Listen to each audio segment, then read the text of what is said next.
Hai Gen Zs, welcome back to Z Talks Podcast, Be More Than the Trend.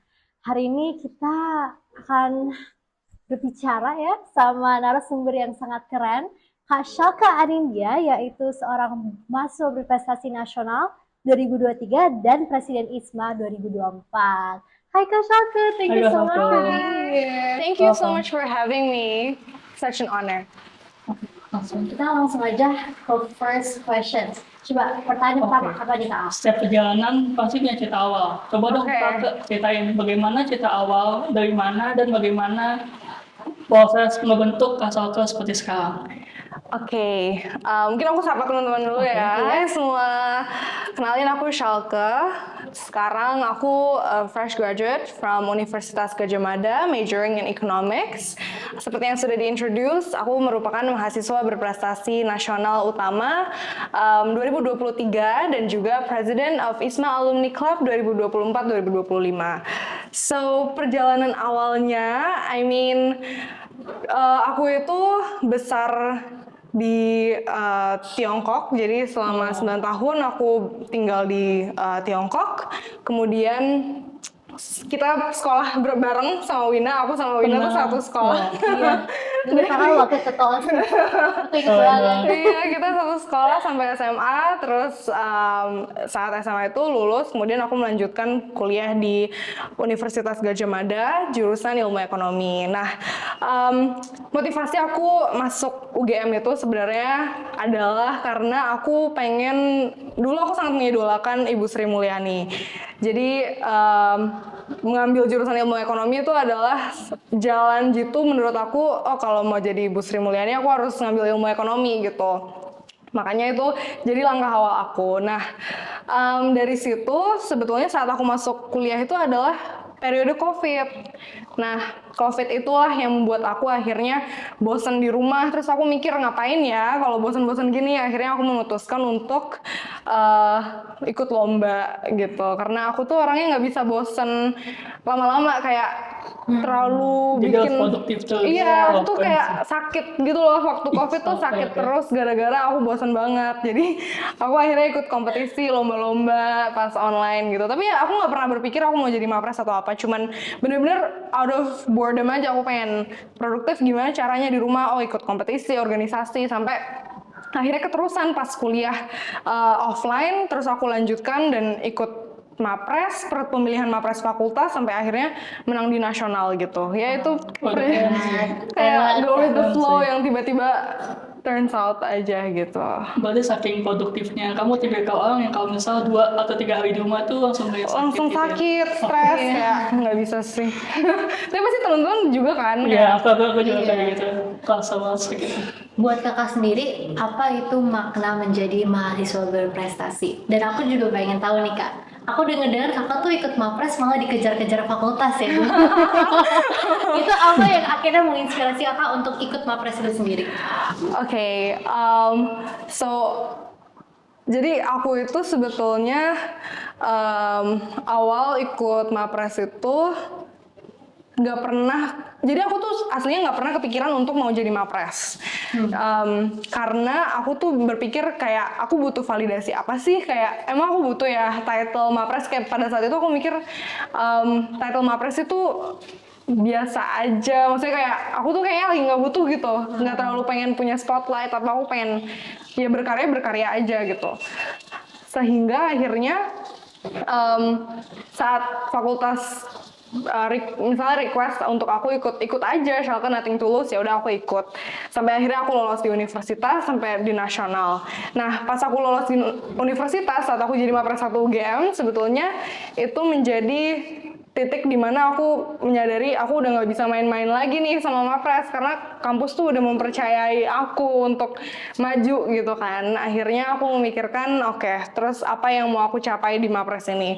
Kemudian yang menjadi motivasi utama aku adalah 2. Jadi yang pertama, aku pengen mempunyai audience di mana aku bisa mempunyai dampak yang lebih luas, karena dengan kita punya audience kan hal yang kita bicarakan itu akan bisa influence positively ke banyak orang gitu kan. Terus yang kedua adalah aku ingin membawakan suatu karya ilmiah yang memang berhubungan dengan pendidikan tinggi, karena aku sangat punya passion yang sangat besar pada kebijakan pendidikan, dan itulah yang aku akhirnya memutuskan untuk aku advokasikan selama Mapres. Jadi mungkin dua hal itu yang akhirnya memotivasiku banget.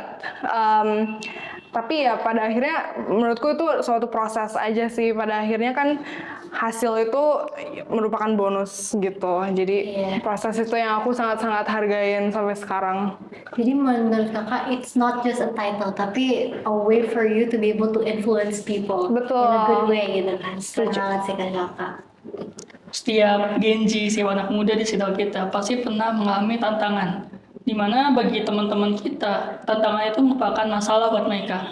Kayak tantangan itu membuat mereka menjadi down, membuat mereka menjadi kayak, udahlah gue sampai di sini aja, dan lain sebagainya. Menurut Salke sendiri, tantangan itu kayak gimana sih? Dan bagaimana Salke bisa melewati tantangan tersebut? Oke, sebenarnya kalau dibilang tantangan tuh banyak banget ya. Kayak pastinya secara personal maupun secara akademik itu pasti aku punya tantangan yang banyak gitu. Dan dari mungkin dalam konteks Mapres ya, kayak di awal kuliah itu aku merasa aku cukup left behind lah dari teman-teman aku. Ya walaupun mungkin selama SMA kayak maksudnya nilainya bagus atau gimana, tapi aku saat masuk kuliah itu adalah di titik dimana aku menyadari ternyata orang hebat tuh banyak banget, orang yang jauh lebih pintar itu banyak banget. Terus aku tuh ngerasa kayak ya ampun, aku ini bukan apa-apa gitu, kayak aku banyak sekali yang harus dipelajari. Sehingga aku pas mulai kompetisi itu awal-awalnya ya aku banyak kagoknya gitu, makanya sering kalah juga gitu, dari kayak mungkin banyaknya hal-hal yang aku pernah menangin ya sebelumnya mungkin udah berpuluh-puluh kali gagal juga gitu. Jadi kayak kegagalan kecil itu yang awalnya terasa sangat sulit karena kan kayak apa ya, merasa egonya tercoreng gitu ya. Iya pasti. Kan kayak ya ampun nih selama SMA bisa ini bisa itu, tapi kok tiba-tiba pas kuliah kayak gagal terus. Itu kan pasti suatu hal yang membuat aku merasa sangat terpuruk lah at some point. Jadi dari situ kemudian aku menyadari bahwa kegagalan itu adalah suatu proses yang kita mau nggak mau harus lewatin. Dan itu sesuatu yang malah harusnya kita syukurin, karena kalau misalnya nggak ada kegagalan, kita itu tidak akan bisa mensyukuri apa yang kita dapatkan nantinya gitu.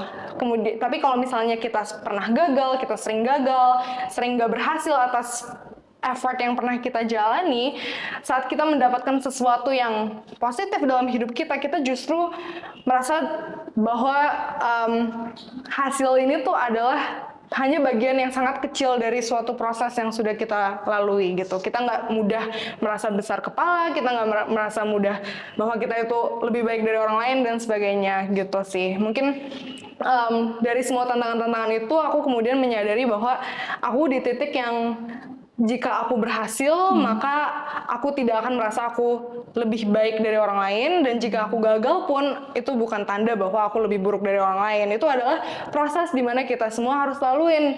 Gagal, berhasil, senang, sedih itu apa ya? Akhirnya membentuk kita menjadi diri yang lebih resilient gitu sih. Keren banget sih. Kayaknya kegagalan itu topik yang bisa direlate sama semua orang ya.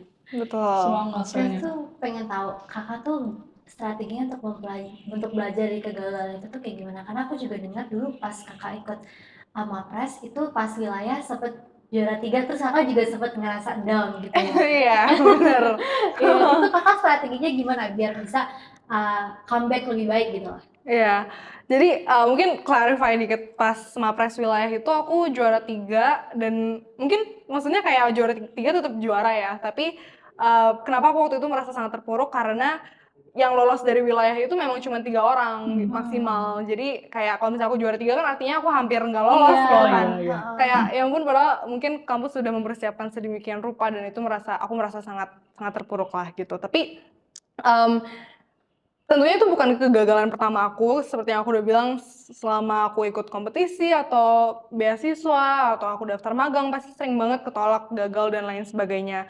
Awal-awalnya sih aku merasa sangat terpuruk ya. Aku merasa sangat kayak ya ampun, aku udah berusaha sedemikian rupa kok aku belum berhasil juga gitu.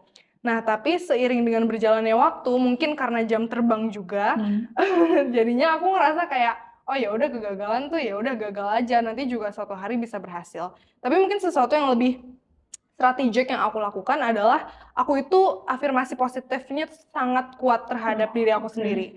Kayak aku itu punya prinsip yang sangat kuat bahwa eh, tidak ada kegagalan yang mendefinisikan siapa diri aku dan tidak ada keberhasilan juga yang mendefinisikan diri aku. Kayak aku itu siapa atau aku bisa mencapai apa itu tidak didefinisikan oleh keberhasilan ataupun kegagalan aku sama sekali.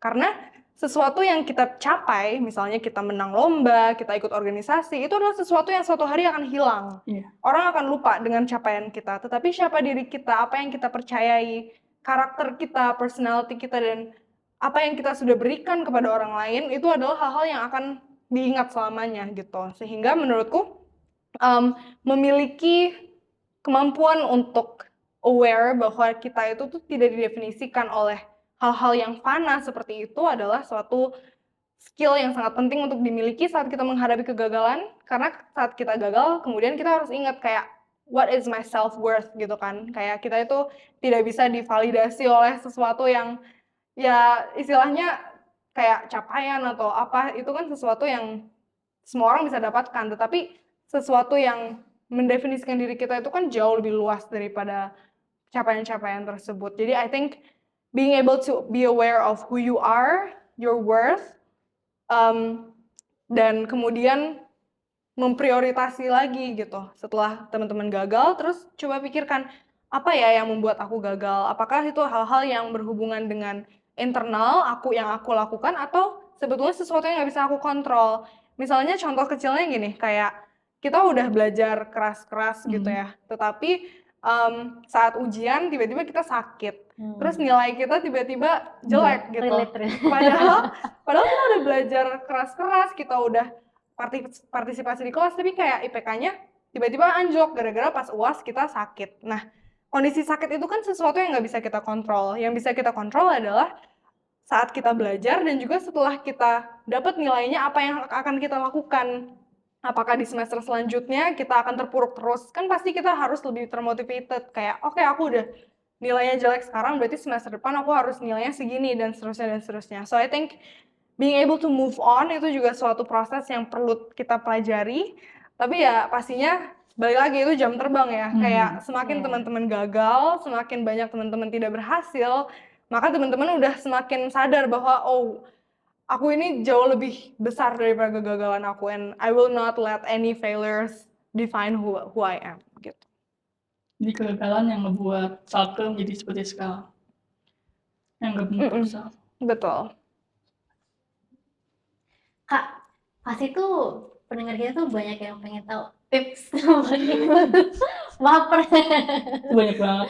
Pasti banyak banget ya Kak, karena aku dengar persiapannya juga banyak, harus sampai 10 ya prestasi unggulan, terus apalagi karya ilmiah, terus nanti ada impromptu public speaking bahasa Inggris ya. Betul. Proses persiapan Kakak tuh gimana sih? Kakak ada tipsnya nggak? Iya, buat teman-teman Gen Z gitu. Iya. Oke, jadi teman-teman Gen Z yang mau jadi Mapres, sebetulnya menurutku Mapres itu bukan suatu kompetisi yang teman-teman bisa persiapkan overnight. Beda dengan kompetisi lainnya lah, yang bisa teman-teman kayak hari ini ngerjain, besok submit terus menang tuh kayak itu bisa gitu. Tapi Mapres itu adalah suatu rekap perjalanan. Jadi memang kebetulan aku dari awal kuliah itu memang sering ikut lomba, sering ikut organisasi, beberapa kali jadi ketua juga. Jadi tapi saat aku melakukan semua hal itu tuh nggak pernah sama sekali aku memikirkan bahwa aku melakukan ini untuk menjadi Mapres. Kayak 100% karena aku pengen produktif dan pada suatu hari ini akan berkontribusi pada visi misi jangka panjang hidup aku lah gitu kan, di karir dan lain sebagainya. Jadi menurutku secara portofolio pastinya perjalanan kuliah yang sangat beragam tersebut lah yang sangat mendefinisikan performa teman-teman. Jadi aku sarankan kalau teman-teman masih maba-maba nih atau masih kayak semester 2, semester 3, silakan banget untuk explore potensi kalian seluas-luasnya.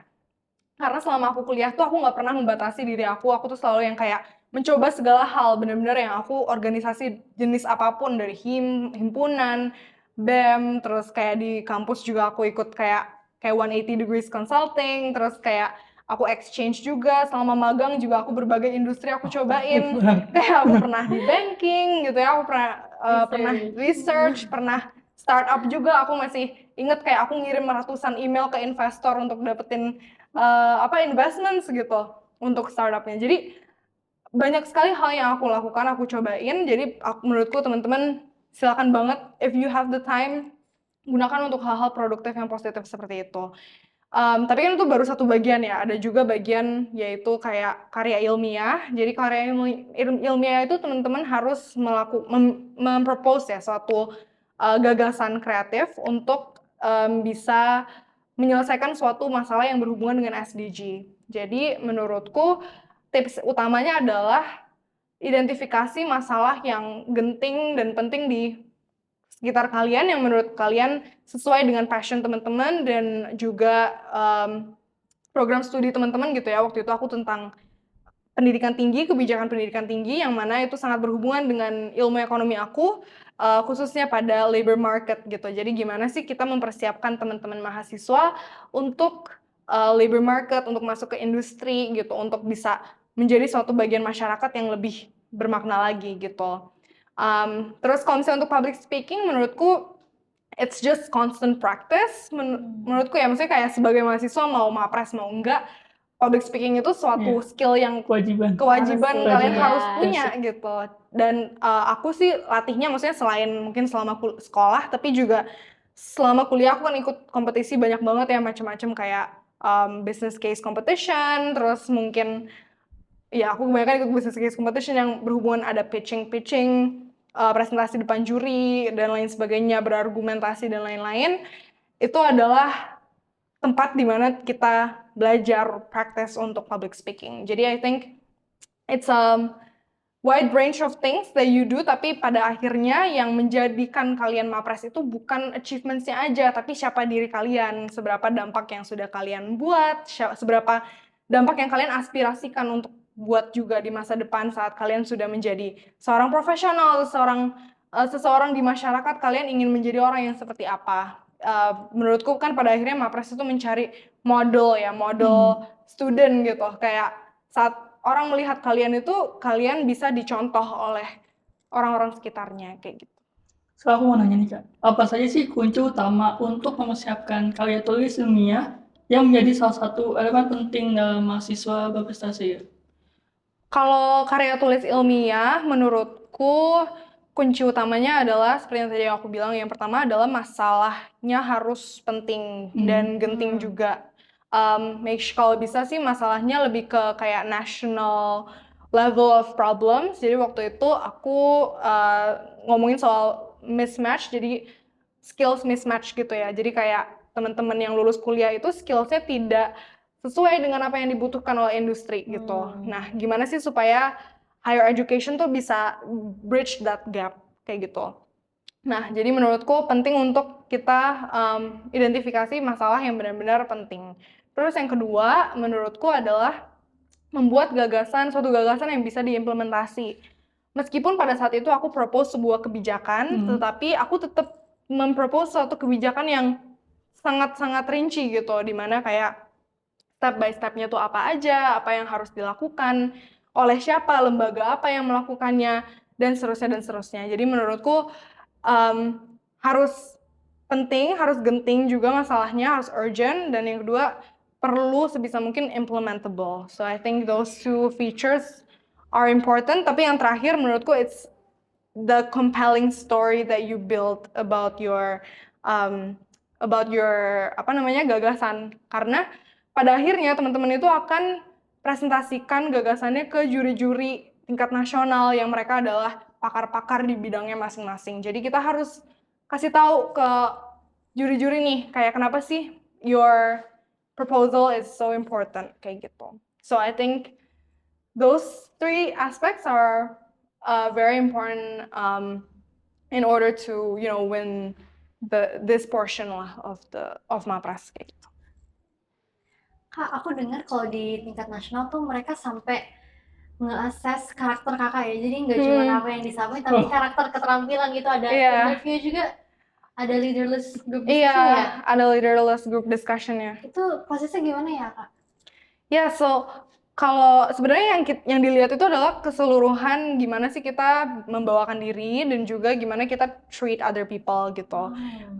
Dan jadi ada juri yang khusus untuk nilai kayak kepatutannya gitu. So, are you truly deserving of a title atau enggak? Karena mereka itu akan melihat kayak kepatutanmu pada saat kamu berada bersama teman-teman yang mungkin sama hebatnya sama kamu, and like saat kamu dengan juri dan lain sebagainya. So, saat kita ngapain aja misalnya kayak pembukaan, makan Itu malam. pun dinilai ya? Iya, kayak pasti ada juri-juri yang berkeliaran yang melihat. Dari hal kecil juga dinilai ya? Iya, jadi kayak cara kita interact sama orang tuh seperti apa dan lain-lain. Jadi menurutku really important to like have like great character obviously.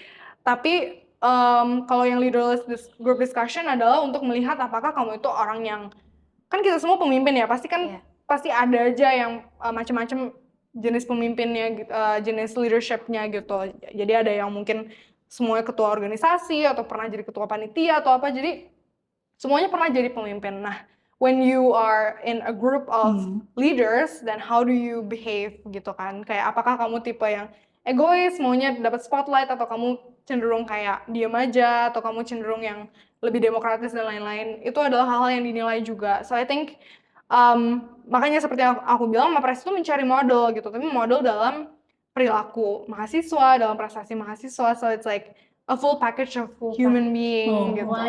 Semuanya harus sesuai kayak Berarti bukan hanya di akademik, tapi di akademik juga dinilai. Betul. Kalian ini kan banyak banget nih teman-teman Gen Z kita yang lagi nonton. Menurut Salke, kalau misalnya Salke bisa memberi pesan buat Salke dulu waktu masih kuliah, kira-kira apa yang bakal Salke sampaikan? Oke. Mungkin yang mau aku sampaikan kepada diriku di 4 tahun yang lalu gitu ya, sebelum aku pas masih maba, it would be jangan biarkan hal-hal yang sifatnya itu sementara, kayak capaian kamu atau kayak mungkin suatu posisi tertentu di organisasi atau tempat kerja itu mendefinisikan diri kamu gitu. Karena kamu itu didefinisikan oleh sesuatu yang jauh lebih besar, oleh karakter kamu, oleh dampak yang kamu buat dalam masyarakat, oleh hubungan atau relationships yang kamu punya dengan orang lain gitu ya. Dan itu adalah sesuatu yang would go a longer way. Jadi jangan stres kalau misalnya tiba-tiba, kalau misalnya mengalami kegagalan, atau misalnya merasa bahwa dirinya like you don't feel like you're good enough gitu. It all will pass and you will eventually find yourself again, kayak gitu sih. Jadi menurutku, karena dulu tuh aku sangat stres kalau misalnya aku lagi kayak nggak merasa aku tuh lagi berprestasi atau gimana, aku tuh stres banget. Jadi burnout gitu ya? Iya, burnout banget, dan aku merasa kayak aduh, ini gue siapa, like kayak identity crisis gitu loh.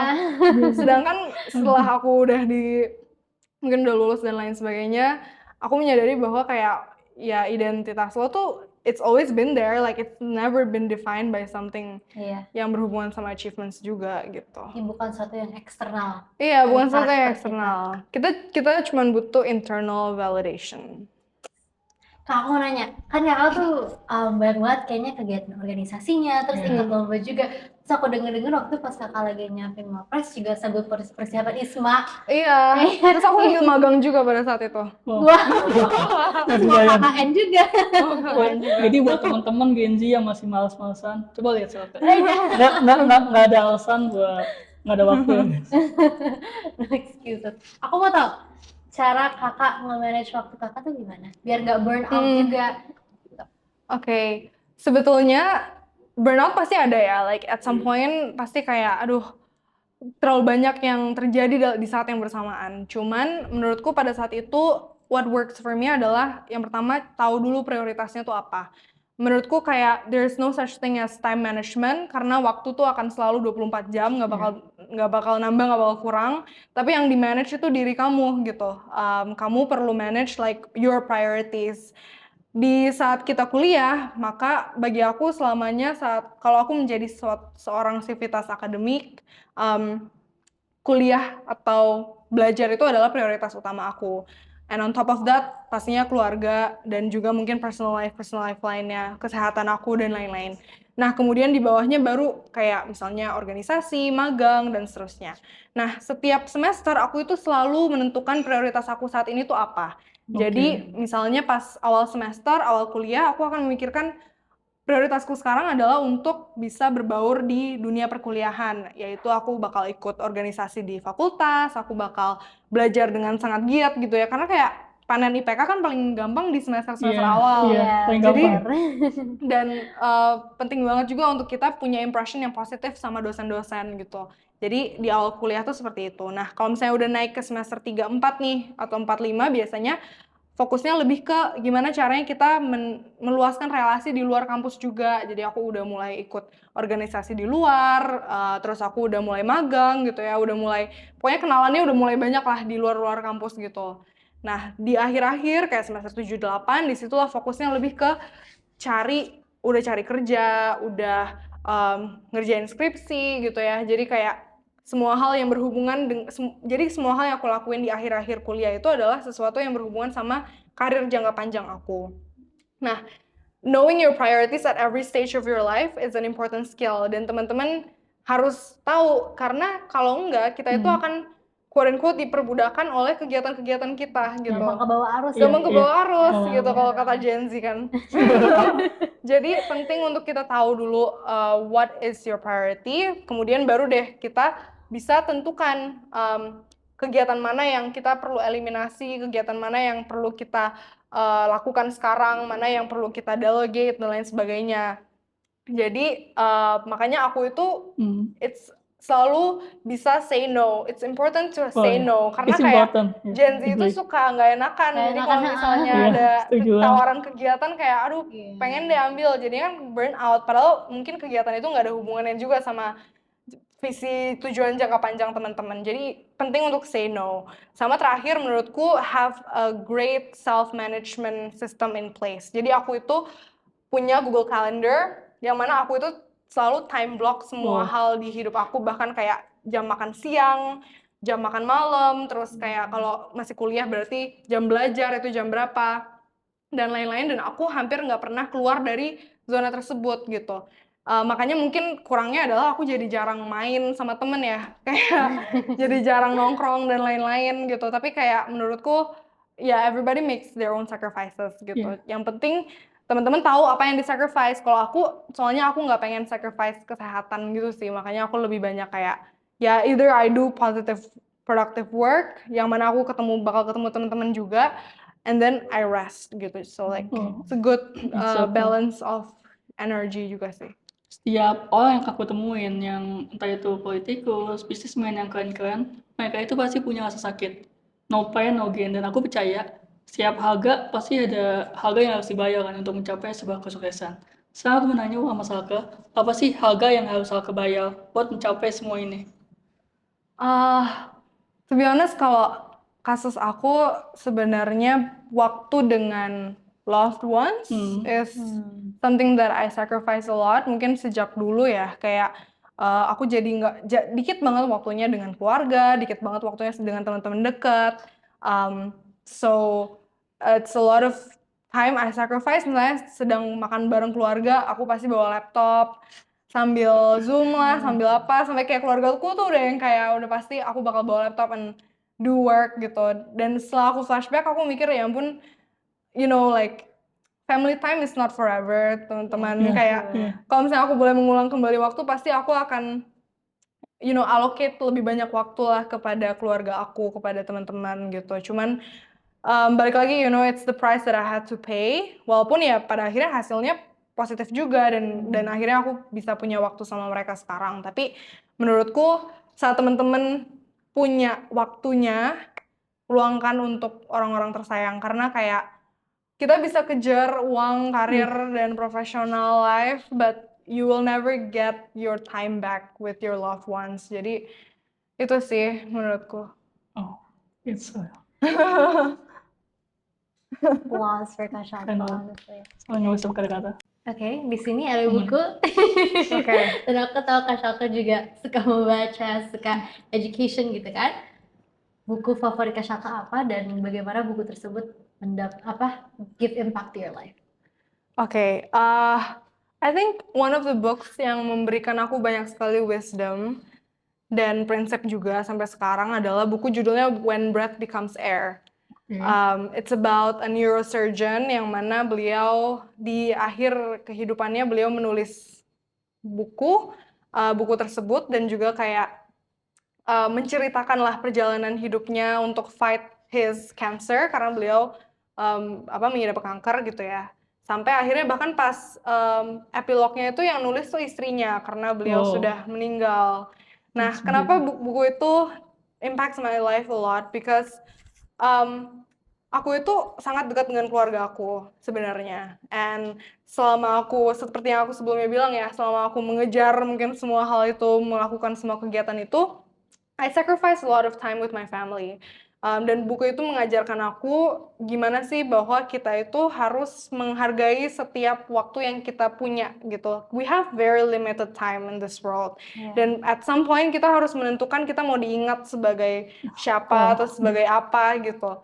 So I think it's kind of like a pick your battle kind of stuff gitu ya. Kayak kamu itu mau diingat sebagai siapa dan ke orang yang seperti apa gitu. At some point my family means a lot to me. Jadi aku merasa bahwa oke, kita mengejar semua hal di dunia ini, tapi at the end of the day you still come back to your family. Like itu sih, itu buku yang sangat influence aku very deeply. So read that When Breath Becomes Air. Kalian juga akan lebih terbuka pikirannya tentang mungkin tentang life and tentang just like how you spend your time gitu. Sekarang aku mau nanya nih, apa pesan-pesan untuk teman-teman Gen Z di luar sana supaya mereka bisa meningkatkan self-development mereka? Untuk Gen Z, so pesan untuk Gen Z adalah I would say the sky is your limit. Bahwa teman-teman jangan pernah takut bahwa kalian itu di-constrain oleh sesuatu, enggak gitu ya. Kayak kalian sama sekali punya space yang sangat luas untuk bisa explore potensi kalian di dunia yang seperti sekarang di mana teknologi internet itu tinggal one click away. Kalian dari AI bisa belajar banyak banget juga, walaupun ya kita harus memilah informasi ya. Tapi that access to information is immense, way more than we have seen before.